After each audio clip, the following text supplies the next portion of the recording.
I'm Travis Monroe, owner of Monroe Film and Photo, and today we're going to talk about when we go handheld during the wedding day.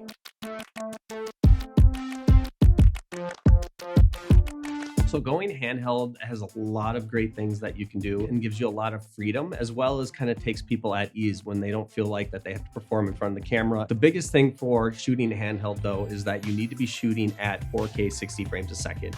If you're a steady enough hand, you can certainly pull it off at 4K 30 frames a second, but typically we want you to be shooting in the 60 frames a second so that we can slow it down and smooth it out, stabilize it a bit if we need to. The reason why I love this, and I've been doing it a lot more in our wedding videos, is that it helps create a great energy for the video. It's a little of that chaotic energy and happiness and excitement, and it just makes it feel more authentic for our trailer.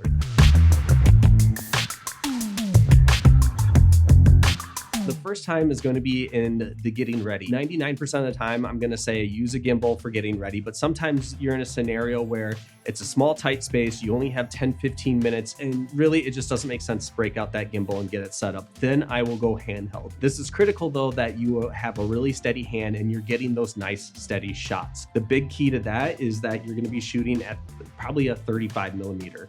That's a lot of times when I know that, hey, this shot really needs to be steady. I'm going to go as wide as I possibly can. So I'll go at like 35.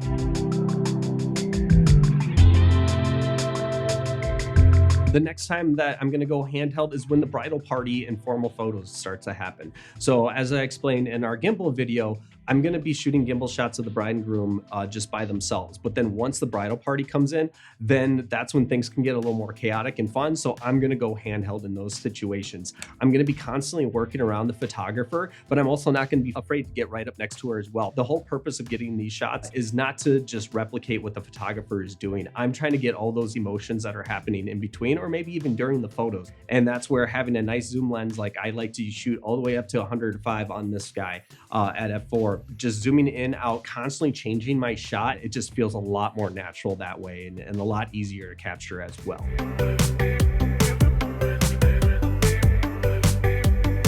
The next time I'm going to go handheld is during the reception when people are just gathering, drinking cocktails. It can be annoying trying to carry a gimbal through that crowd. So instead, I'll just kind of walk around with this, just at ease, maybe just have it down and not point it at anyone, and then pop up when I see something and be like, boom, hold it for 5 seconds. Boom, hold it for 5 seconds. Trying to get some fun shots of the crowd and what's going on. It's just way easier than carrying around a gimbal. And again, it brings more of that energy to our videos.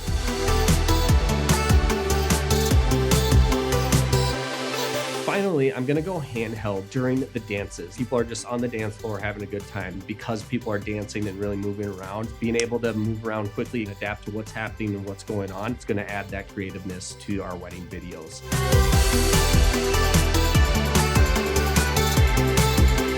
So those are the scenarios that we're going to go handheld during the wedding day. I hope you enjoyed this video, and please stay tuned for our other tutorials on the wedding day.